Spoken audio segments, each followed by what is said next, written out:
Welcome back to Sips and Clips. My name is Lian McFalls. And I'm Michael Schusterman. Here is episode 11, part 2. All right. So now we've timecode sunk everything and we've run it through. We don't have to get into the super nitty gritty of it, but you're transcoding the footage. And what exactly, can you just explain the whole importance of keeping the metadata? What is metadata? What is metadata? Outside of timecode. Absolutely. All of that and why it needs to kind of be maintained throughout. Certainly. So when we talk about metadata, it's one of those kind of scary technical terms for people who don't really know it. This is essentially the data, the text that goes along with a video file or goes along with a sound file.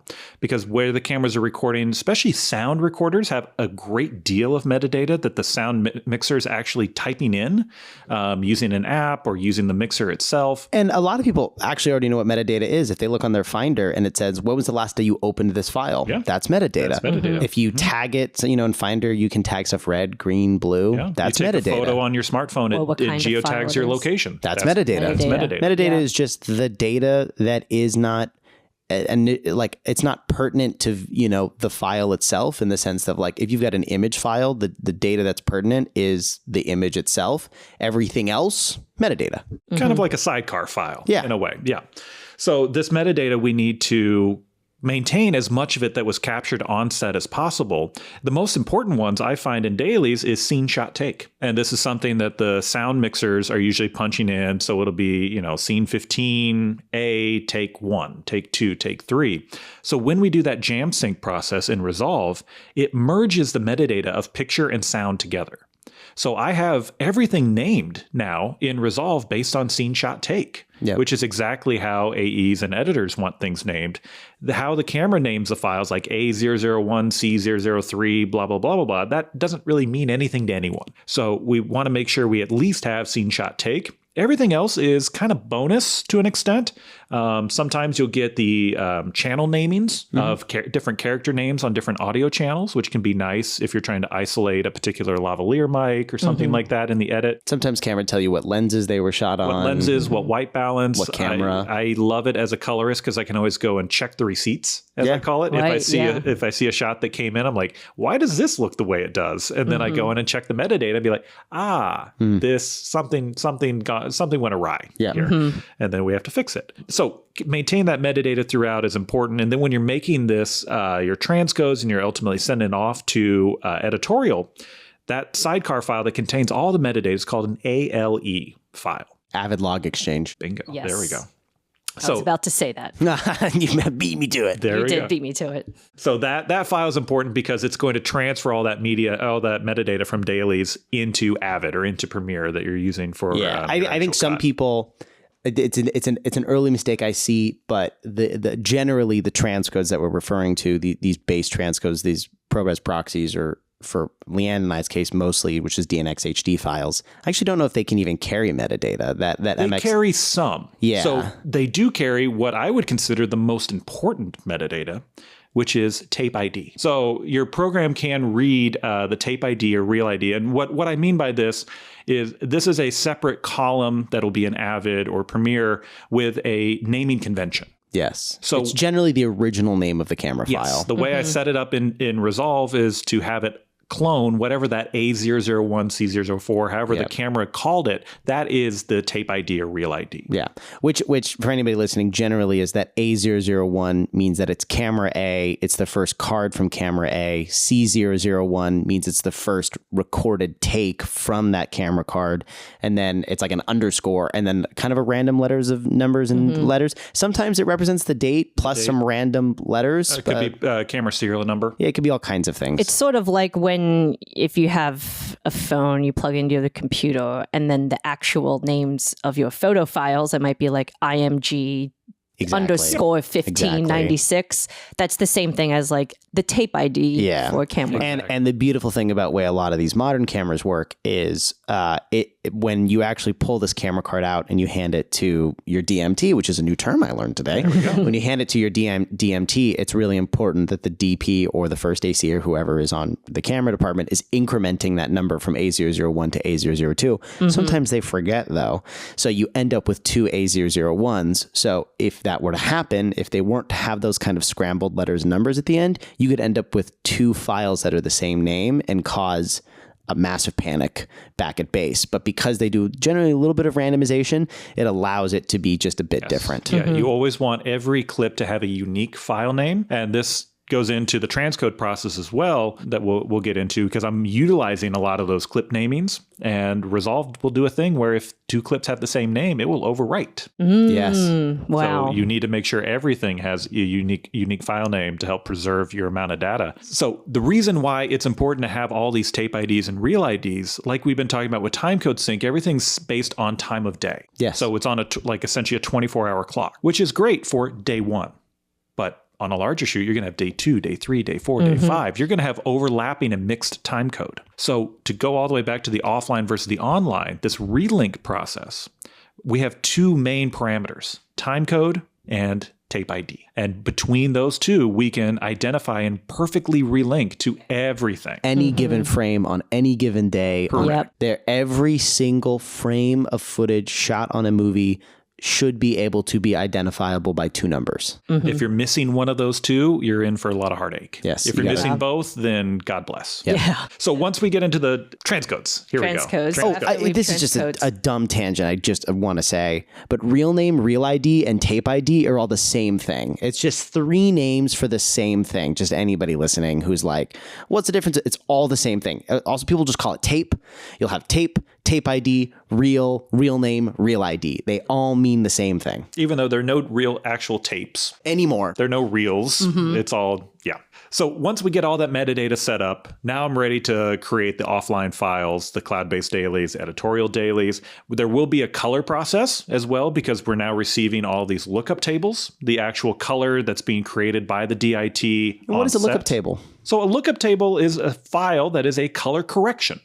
So it's kind of like a filter, like if you're flipping through social media and you're putting a filter on your footage to make it look different, you're essentially picking a LUT, a lookup table.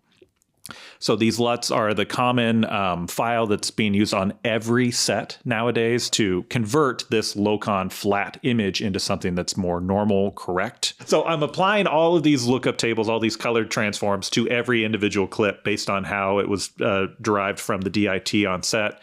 So all of the color is on, we have audio sync, we have metadata, now we're ready to generate our files. And for me, that's just a export. Out of Resolve, and they have different presets designed for Avid, for Premiere, for even Final Cut if you want to go down that road. And I've also found a fair number of people cutting natively in Resolve. And as just a very quick step next for how then the assistant editor would get started with these transcodes is that you would receive the transcodes. Let's say that we're working in Avid, and you receive the transcodes from the Dailies house, which are usually MXF files. And then Avid has a MXF folder structure where it goes Avid media files, and in that folder is MXF, and in that folder is a folder that is specific to your computer. And that folder hopefully will have an Avid media database, which is It's an MDB. MDB. All you have to do is drag the MXF files that you receive from the Dailies house into that folder, and then everything will relink. If you need to create a new bin, then with nothing in it, then all you have to do is drag the MDB file into that bin, and all the files will be imported. I like to love how Avid works. Yeah, it's beautiful. Fucking nightmare. This is the part that Premiere editors always struggle with, trying to transition into Avid, is that very unique folder structure. It has so many benefits once you figure out why you do it this way. Like, it is one of those things where it's a nightmare to do it the first time and figure out your fist pounds into the table every time you do this, because you're like, this is the dumbest way to get footage into an editing software ever. But once you're deep in on a movie that has 120 days of shoot days and you're dealing with 25 different departments and you're doing that on a premiere show and then someone disconnects an external hard drive in a closet somewhere in Atlanta and everything goes offline and you're like, why did it go offline? Versus Avid, where if you do this meticulous process again and again and again, nothing ever goes offline. You never lose anything. I 100% disagree with Michael on how much of a pain that is. Although it makes sense, you have to have somebody handhold you through it. Yeah, once you do it once or twice, then you definitely get the hang of it. The good thing with Avid nowadays is you can do linked workflows rather than media managed workflows, so that you could make Avid work like Premiere if you really wanted to. Right. It's not the way the program was designed. You can go down that road if you want, especially for smaller projects. But on larger projects, like Mike was saying, it could be a complete nightmare. My workflow is slightly different than what you described, because as a dailies lab, I try to prep everything for as seamless integration as possible. So once I have all that Avid media files, I'm actually running Avid there at the lab. So I'm putting everything into a folder, usually labeled, day 01, day 02, whatever, pulling it into my Avid media files, MXF folder directory. And once you drop anything in there when Avid's open, it will scan that folder for media. So that scanning process produces this MDB file, this media database. You can drag and drop the media database into a bin, and it will import all the assets in that folder that Avid can read into that bin. So once it's in the bin, now I assign the ALE. So I select all of the clips in the bin, right-click, import shot log, which is a slightly different. You have to go into like options and stuff like that. And then you can connect the ALE to known master clips. So it's essentially embedding that metadata onto. Did you not know this, Michael? I didn't know this. I didn't know you could do that. I've been requesting ALEs from the dailies facilities and then dragging the ALE into an Avid bin. It populates master clips that have no linked media, and then I have to relink all that media. And then there's always a problem. There's always a thing. The relink tool is terrible. It's horrendous. I try to import shot log. I'm writing that down. Oh my God. So then I already have now a master bin with all the master clips with metadata ready to go, creating a new bin for subclips. So I'm pre-delivering subclips as well. That process in the newer versions of Avid is incredibly automated, super easy. And then there's also a, I believe it's called batch shot. Bulk edit. Bulk edit. Yeah. I love bulk edit. Bulk edit is tremendous because I have the attached metadata. So I can set up a macro within bulk edit to automatically read scene, shot, take, camera from it and rename it. All of my clips instantly based on that. That's such a good idea. That's such a good idea. So what I'm ultimately delivering to... And then you have circle take too. If you've got circle take in there, you can mark circle takes with a little... It's all in the columns. That's a good idea. Yeah. All in the columns. You learn new things every day. It's sort of the same as, I don't know if I've come across the bulk edit yet in the new Avid. I just haven't been in that situation yet. But I have done the change name for selected clips. So even though it might not be everything, I could select 10 takes. It's great for stuff like, I just used it for, like if you're shooting in a location, and what I would do is I would mark a bunch of, as I'm going through all the days, I had 100 clips or whatever. And some of it's actual production footage and some of it's just B-roll. They're just shooting the park that they were in. So you just mark all of that stuff as B-roll. I would just type it all as B-roll. And then you can bulk edit all of it to say, we're in Elysian Park _ B-roll _ and then bulk edit has a little counter. So you can have it increment from 0 to whatever. So instantly I go from 40 clips that are all named B-roll to 40 clips that are named Elysian Park _ B-roll _ 01, 02, 03 instantly like that. It saves you so much time. I will definitely keep that in mind for when I have to do something like that. And changing the name in your edit program really has no effect on this offline-online process either. This is entirely just because the tape name is reserved. Naming. Exactly. We're not changing all of the metadata. We're just changing how it's called in Avid, and only Avid cares about that. So then after that, you'll give us all of that, right? Yeah. Then so you're getting that master footage basically in a folder. So my idea is that you're also receiving bins. So you're receiving the master clips, the sub clips, and just because I'm a nice guy like that, I also do audio transcodes. So where I'm transcoding all the original production audio. So in case there's a wild line you want to grab, because when you do that timecode sync, it is cutting the audio to match the duration of picture. Typically, audio rolls way before we start rolling camera. It rolls way after. So there might be things in there you want to grab. For whatever reason, or if they did room tone or stuff like that wouldn't be sunk on any footage.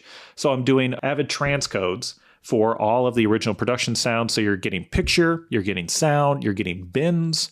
So my idea is then you import those bins into your Avid project structure. You bring in the video footage into your Avid media files. You bring the audio into your Avid media files. You should not even need to relink. As long as you delete those MDB files and let your Avid rescan, it's going to automatically populate all of that media into your project without any relink. Beautiful. So I did want to ask real quick, you're used to working with DaVinci. Are there any other, I know you mentioned a few of the programs before that people might use. Are there any other programs that are pretty good for transcoding? So there's a great program a lot of DITs use called Silverstack Lab. So this is a German company. They also make SpeedGrade long ago. They basically are kind of cornered the market on DIT software right now. Okay. Not every DIT is going to run DaVinci. All of them are going to have DaVinci on their cart or in their rig, but it might not be a crucial part of their workflow. There's a bunch of different programs out there for doing offloads, for moving files from one place to the next, creating checksums and all of that crucial process. And just for anybody listening, a checksum is? So a checksum is a receipt of digital files. So every digital file has a unique, think of it kind of like a serial number or a barcode attached to an individual file. So a checksum will go through and generate whatever that serial number or barcode is and put it into a text document. That document can be read by a variety of different computer systems, ingest systems that will then verify that everything that this checksum says is supposed to be in this file is actually there. So it's a way, especially when you're moving large and important packages of data. It makes sure, because everybody's had this experience at least once. You copy a file from one hard drive to another, and then a week later you find out that that copy is, quote unquote corrupted or something, right? Like it won't read it. Exactly. And that can basically just be because while Finder was copying stuff from one drive to another, it dropped a 0 somewhere. It dropped a 1. It dropped like some dumb tiny bit of information that file needs to actually run. So these checksums ensure that not a single 0 or 1 was left behind. Very important for on-set. Because we're moving stuff from camera cards to our backup hard drives. Those camera cards are going to get erased and put back into rotation. So you really only have one chance at this. Yes. And it has to be perfect every time. So running checksums and all of that is an important part of the process for sure. And you'll do it to 3 hard drives. You'll copy it to multiple hard drives. Correct. Multiple hard drives all going in multiple locations. And also it's important to think about archival. So this is where things like LTO, linear, we should keep a tally of how many acronyms we got. We should. LTO is linear tape online? Linear tape open. Linear tape open. So linear tape open. This is an actual tape format.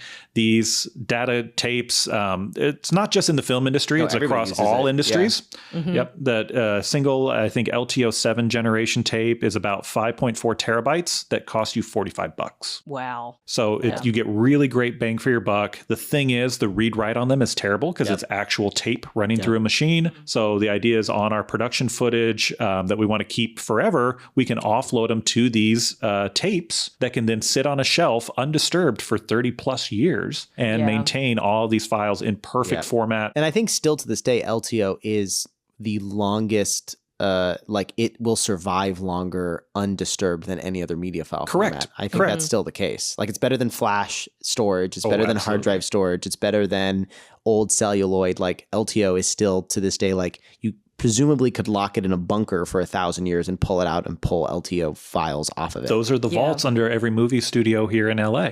Are full of LTO tapes. LTO tapes, We're delivering, at work, we just finished delivering a big movie, and it's every camera media, original production sound, the entire Avid Media folder structure. PDFs. Wow, I mean, yeah. everything. Your Avid project, everything gets archived to these LTO tapes and vaulted in case they ever want to reopen the project or need to pull it for archival or anything like that. So that's also part of this DIT offsite lab process, is making those archival tapes.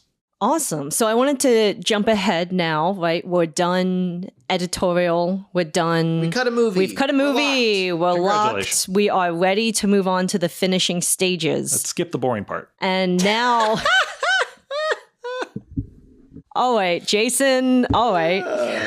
Now that we've covered before editorial, we're going to go into post-editorial, where the pictures post-production, or the we're DI, the DI, and then we're going to start talking about color and everything. But it is kind of daunting as an assistant editor to be sitting in a color suite, or just like hearing some terminology in terms of color that might not, it might not be as familiar to you, or people might just assume that you know what it is, and you might be it's not really our world. And sometimes when we have to step foot into your world, it can be daunting. And I know a lot of offline AEs and offline editors kind of have to hear all these terms thrown around. And I know kind of firsthand that a lot of them, if you weren't taught this stuff in film school, again, this stuff kind of only came around in common parlance in 2012, 2015. If you went to film school before that,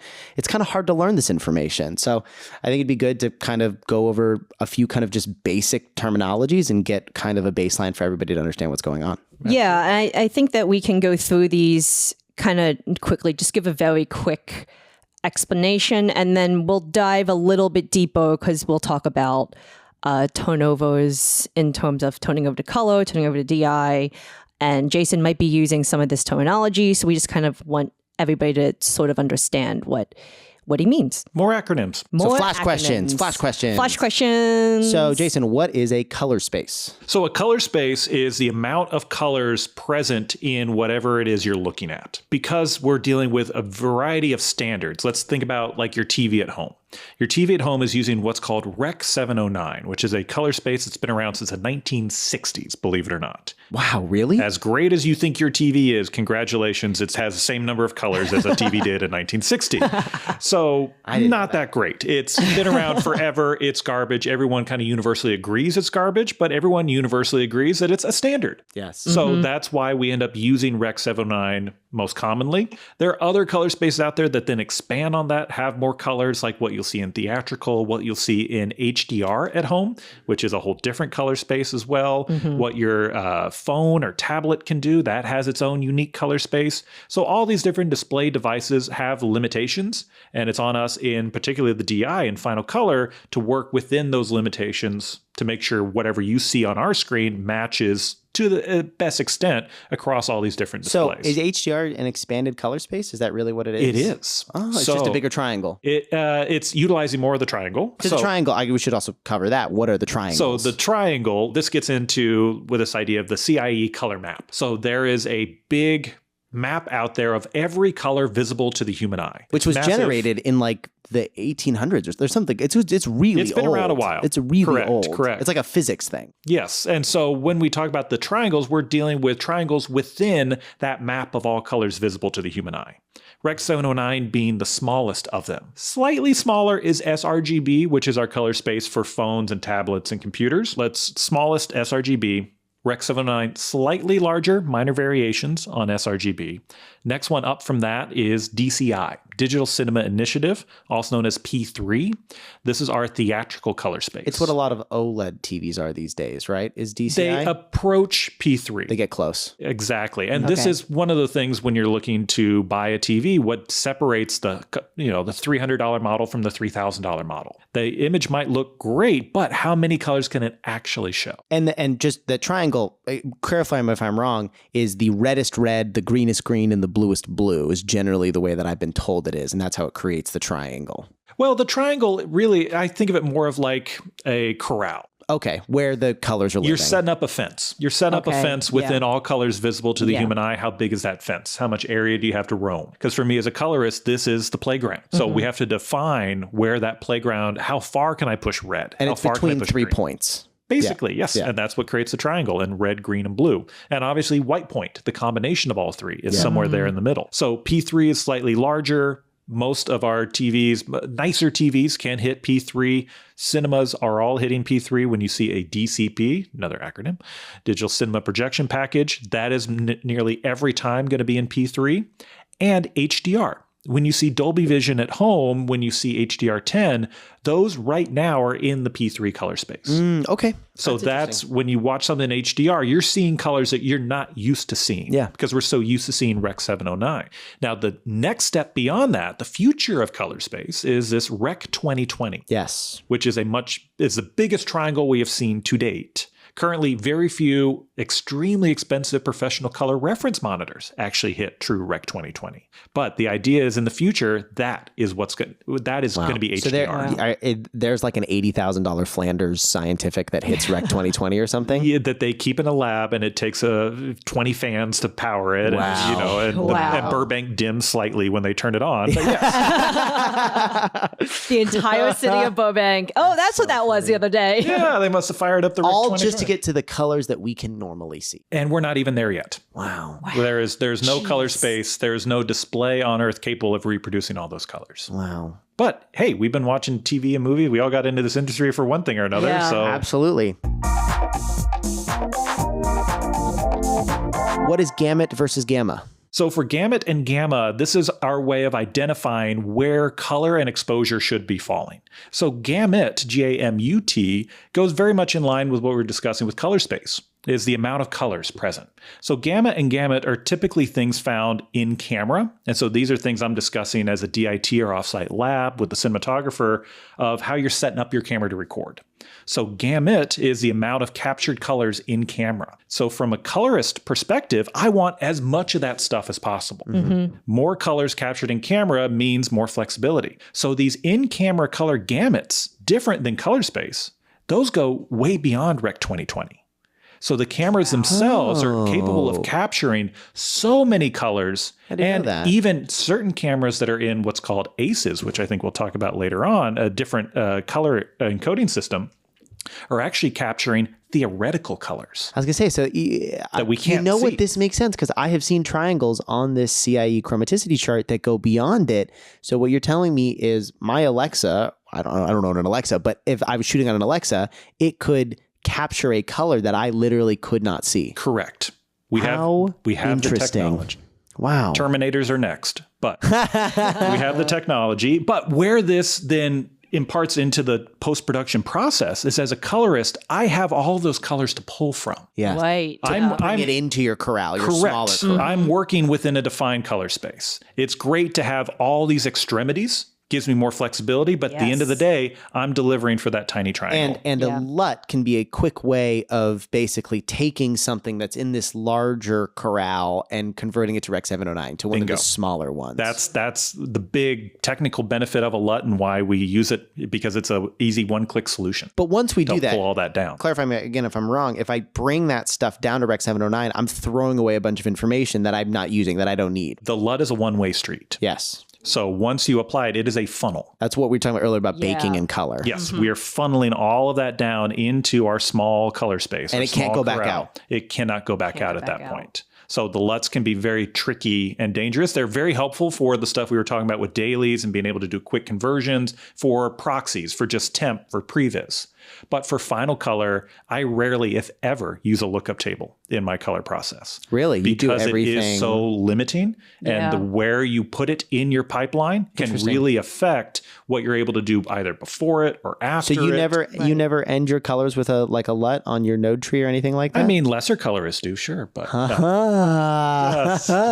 just kidding. There are times. So that's there's great. very few times you want to bring it in yourself. You want to bring it in yourself. I want the control over it. Yeah. I want to know, and that's the other thing with a LUT, is it is a file that red goes in, pink goes out. And so what's happening in the sausage factory, right? What's happening here in the creation of that color? I don't really know as a colorist. I much prefer to have my hands in the process to know when a LUT's being applied or a color conversion, what specifically is being done. Interesting. What is log? So log is like what I didn't And I guess what's the difference between log and raw and log C and S log and all these things? So log and all this is, we were talking about gamut earlier for color. This falls into gamma, G-A-M-M-A, which is the way the exposure curve is being captured in camera. So our cameras are capable of recording a lot more what we call dynamic range, amount of difference between our shadows and our highlights. And ultimately, we're dividing these up into stops of exposure, which is something DPs talk about all the time. And we're lighting to certain stops of light. A stop is essentially double or half the amount of light. So we want to try and hold as much information in our image as possible. So that's where log and raw and different gamma curves come into play.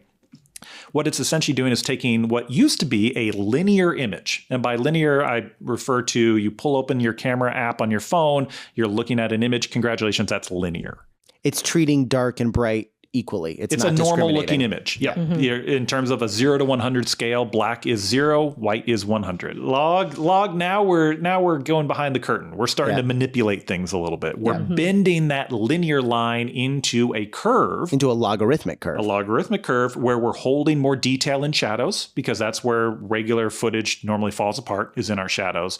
And we're rolling it off in our highlights so we have more range in our brightest highlights and more range in our deepest shadows. By holding more detail in shadows and highs, that again gives us more flexibility. And that's why our image looks flatter, is because we're adding more information almost to our darkest and we're taking away information from our brightest. So it's all kind of becoming a little more even, right? Bingo. We're pushing more detail. I refer to it in my classes as the Robin Hood technique.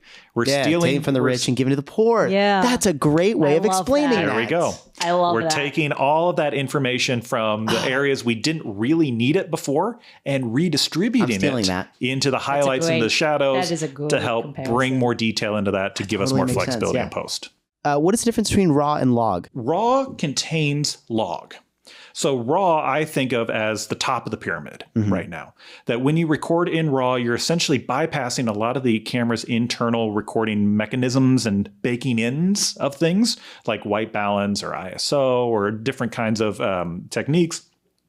And where you're getting that raw data stream. Raw originated really back with Red, the Red Digital Cinema Company, Mr. Oakley, sunglasses, all that stuff, because they decided the power in your own laptop far exceeds the computer that we're putting in our cameras. So why should we keep making our cameras more expensive with better computers when you already have some at home that can do the job? Can I throw one more term in there that if this fits in here, is the term debayering. Exactly. So with raw, we're pushing that debayer process, which is essentially creating normal RGB pixels. And again, clarify me if I'm wrong, debayering is basically taking the light information from the sensor and turning it into a camera image. And raw is basically saying, hey, we're not going to do that. We're going to give you all of the light information for your computer to do that debayering process later. Pretty much. It's raw data. We're receiving the raw data packaged into a file, typically an R3D. Now you can package it in an MOV, really.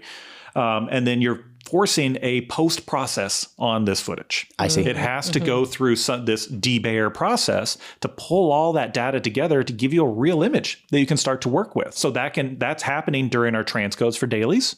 And then that's also happening during our post-color process because we're going back to the original raw footage. Now, log exists within raw. Log is that logarithmic curve where we're having more detail in shadows and highlights. So that is part of the raw capture process, so that we're essentially kind of baking in log. We have all of that information. So when I'm shooting raw, I'm telling the sensor to work on a logarithmic curve. It's doing that by default.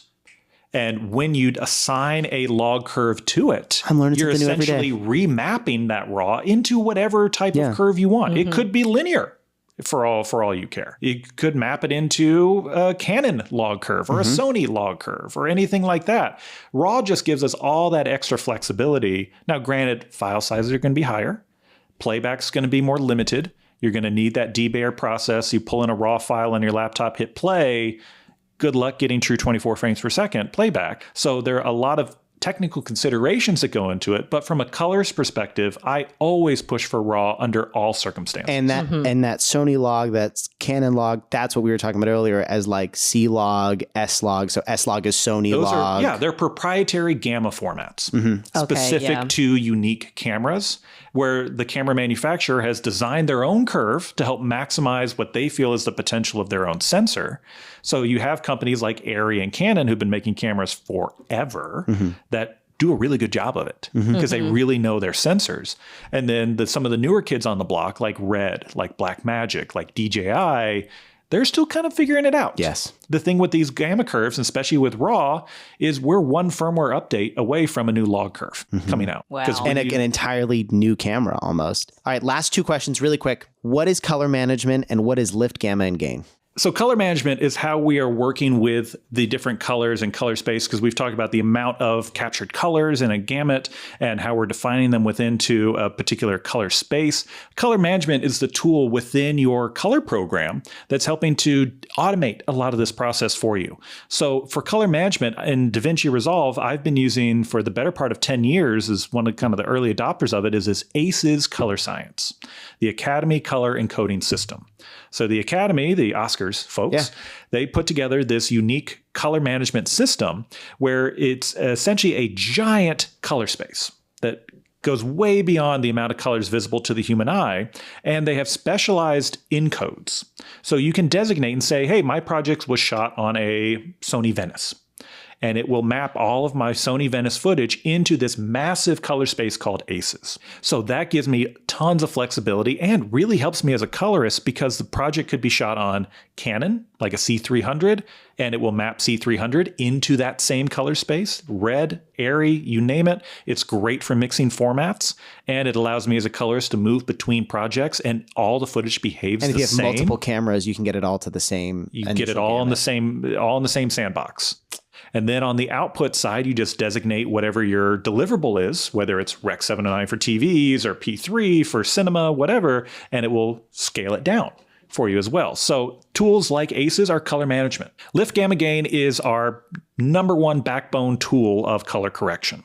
So with lift, gamma, gain, you may have seen this in a variety of edit programs as the three-way color corrector, where you have three different color wheels and sliders underneath. The sliders control exposure. The wheels themselves control hue and saturation.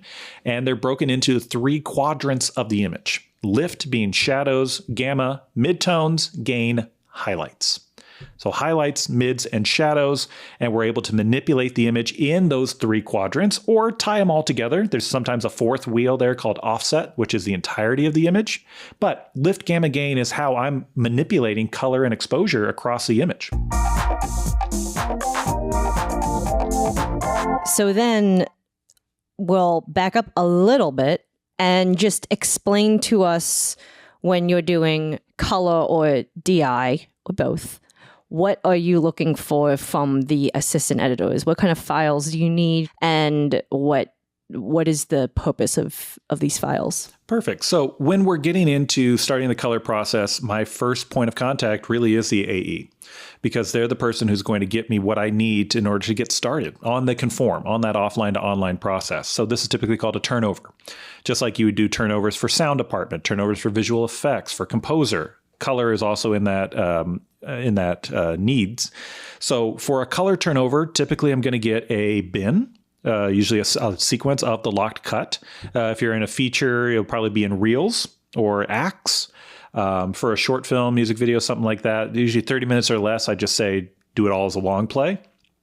So everything's already been broken into reels, and I'm receiving those bins along with a sidecar file, which in this case from Avid would be an AAF.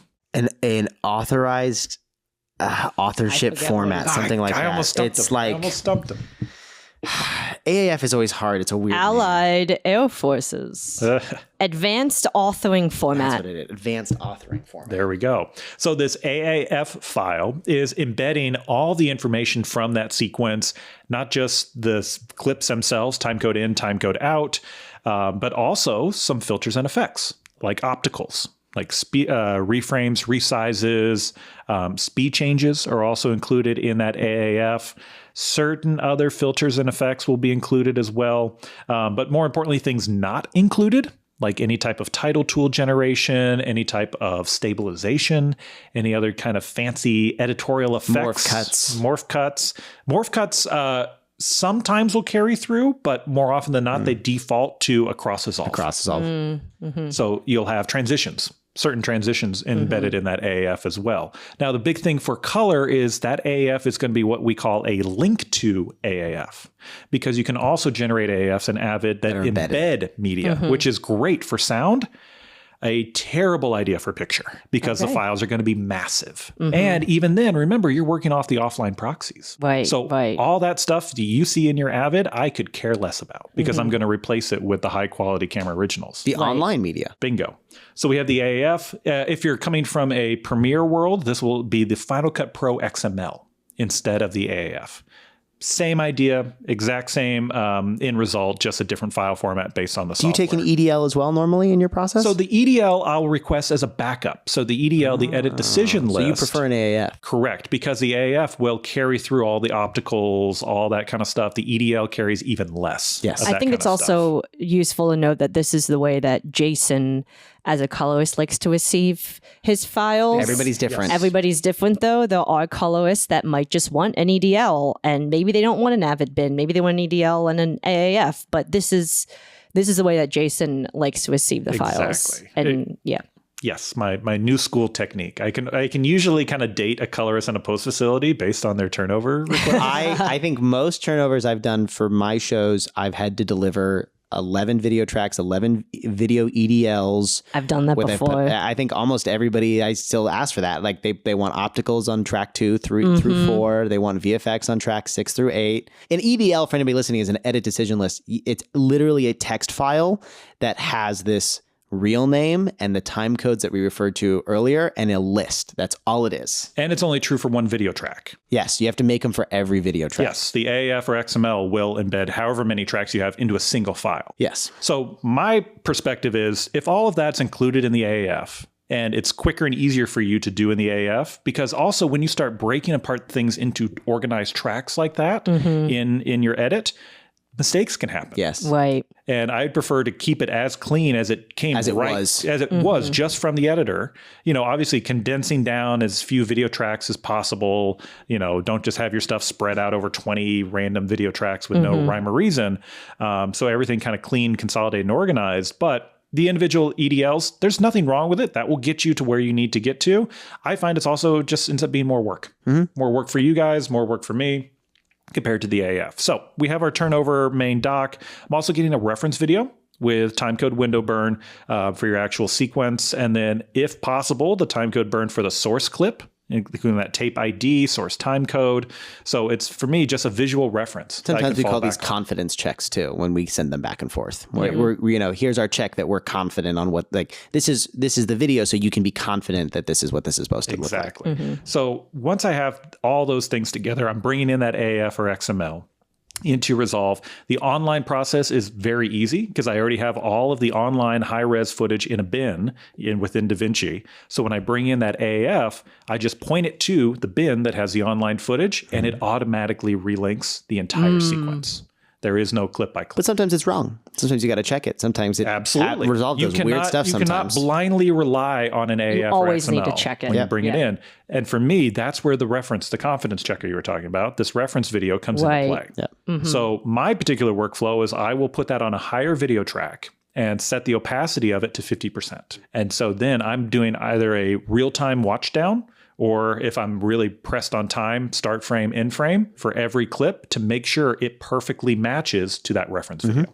If there's ghosting, then I know something's not matching. It could be a resize that didn't come through correctly, or a speed change, or stabilization. Yep. That's my way of kind of figuring out, oh, that clip is definitely stabilized. And I also have the Avid bin. So I have Avid running simultaneously with offline media, and I can just flip over to Avid and be like, oh, they did this crazy random effect. Let me try and recreate it. I think you're one of the only colorists I know that asks for an Avid bin. That's great, though. That's awesome, because then you can just look at their project and see what the hell is going on. It's so much easier for me to just pull it up and decode and figure out what's going on than to, start a whole email conversation about it. And generally, at least I also as an AE was taught that I'll make a little Google Doc, I'll make a Word document of where every optical is and the time code, and I'll send it just because I can see at a glance in my timeline where these opticals are. So any colorist can just hop between my little time codes and be like, that optical made it. Oh, that didn't make it. Oh, that stabilization didn't make it. Like that whole thing. I've heard even easier techniques within Avid now. I think it's called I forget exactly. It's like a right click on the program viewer and you can generate like an effects list or something. That's news to me. It's also news to me. I know that I'm pretty sure that in EDL you can say like, if you want to check effects, include the effects, and you can just have that. It doesn't include all of them sometimes. But I don't know if there's an easier way to do it. So in the conform, I go through and make sure everything matches perfectly back to the reference video. And then from there, I'll make an export of what I have in my sequence and send it back to the AE so they can compare against what they have in Avid just to make sure everything's syncing up. Then we receive a file from Color and then we do our own con checks or confidence checks. I like to throw it on the top of the timeline and put a Venetian blind on I do the it. same thing. I put and the bars. then I will watch through and compare. And if there was something wrong, mention it to the colorist. And there's always something wrong. And then 9 times out of 10, it's always a like, your stabilization's different from my stables. Well, I've never had it. You haven't sent a conform over to me before. That's what it sounds like. But it's 9 times out of 10. It's like you forgot this resize here, or you forgot this blank here, or our stabilizations are different. And then that's a conversation between the director and the editor on the creative of like, this is different. How do you want to deal with this? Stabilizations are always going to be different because the stabilizer in Resolve is different than the one in Avid, and it's about maintaining the creative intent. Now you've gotten us confidence checks. We've made the movie. We have assembled an identical copy of what you have in Avid just using online media. So why don't we also jump into the coloring portion of it? What's the process kind of like with the director and the editor? And, explain too, I know you touched on it a little bit, but maybe if there's any deeper explanation of what exactly a colorist might do. I think sometimes people think of this as like a silly technical process. This has become a very creative part of the process. Executives get involved, actors get involved. I mean, it's like there's pre-production, production, and then editorial, post-production. Now there's kind of this fourth wing, like finishing.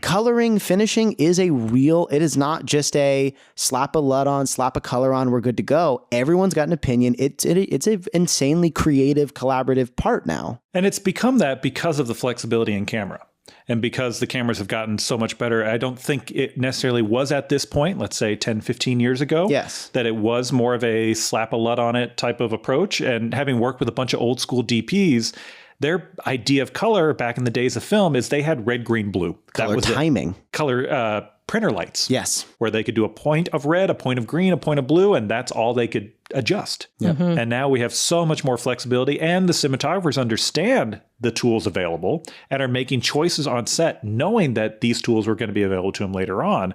So really, it's become almost an extension of production to a certain extent when working with directors and DPs. But for me, this is my favorite part of the process. This is what keeps me coming back for more, is the creative instincts and getting to work with filmmakers and really pick their brain and figure out how they want their movie to look, and more importantly, why they want their movie to look that way. Because it becomes like a mind meld to an extent, just like you would an editor working with a director, is that you need to understand what their intention is so that you can translate that into the tools available to you. So understanding why the DP made a particular choice, why the director made a choice. And we start usually with reference images and going back and forth of what kind of their idea of how they want their movie to look. And then I end up with the actual footage itself and then have to kind of sometimes do square peg into a round hole of here's what you have, here's what you intend. Let's find that medium. Let's find that central location. And it's for me in a color session, it's typically always with the director and cinematographer if they're available.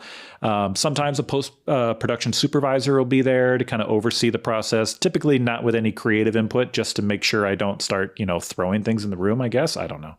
I've never thrown anything in the color suite. But rarely will I ever see an editor in a color suite. Oh, really? I feel like every editor I've worked with has been like, I'm going to the color suite. Like they've worked there, they're in there the whole time. Yeah, it's fairly uncommon. If I do have an editor come in, it'll typically be at the end of the process.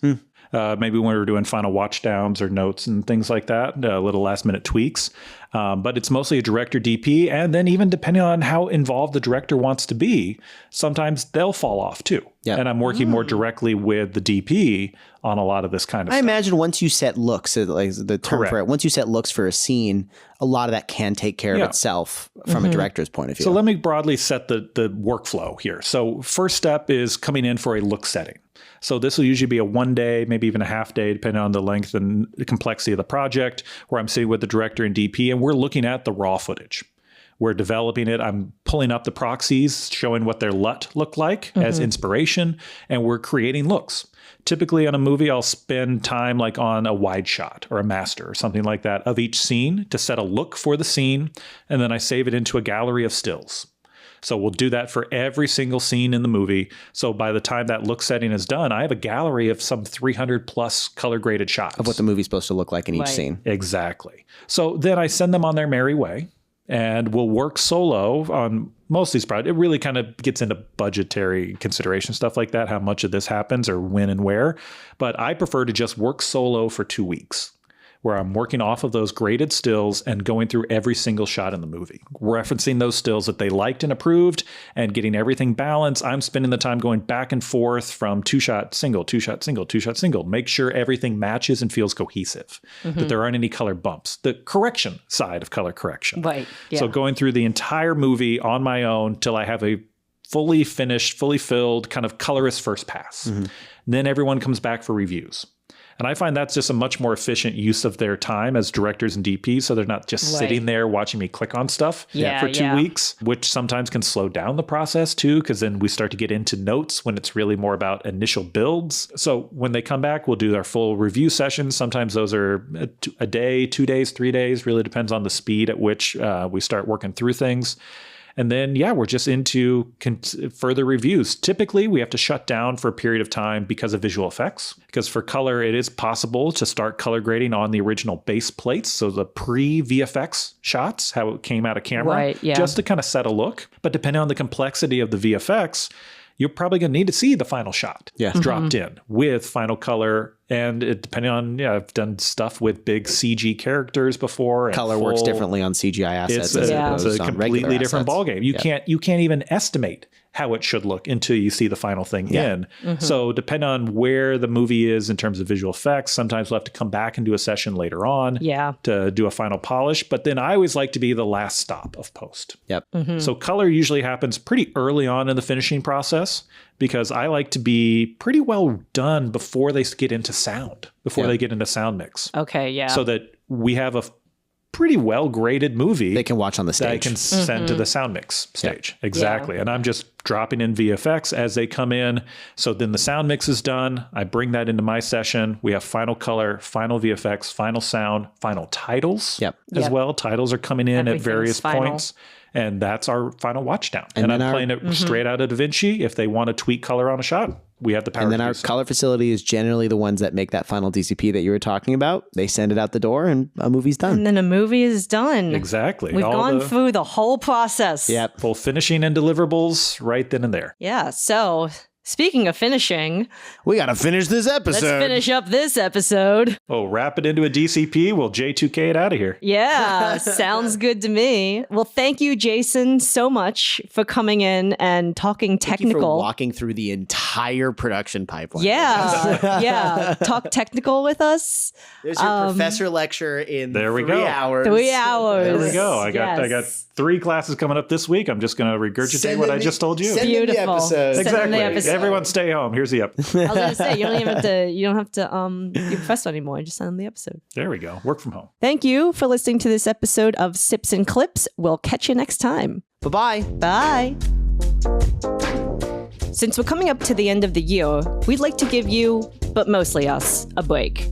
This is the last episode of 2024. Thank you for listening and for all your support. Merry Christmas, Kwanzaa, Hanukkah, and whatever else you might celebrate. Just happy holidays to you all, and we'll see you back in the new year on January 7th, 2025. Sips and Clips is a podcast produced by Lian McFalls and Michael Schusterman. Graphic by Max Schulman. Sound mixing by Cassidy Legan. Sound editing by Zach Griffin. Follow us on Instagram at Sips and Clips Pod. Don't forget to rate, review, and subscribe.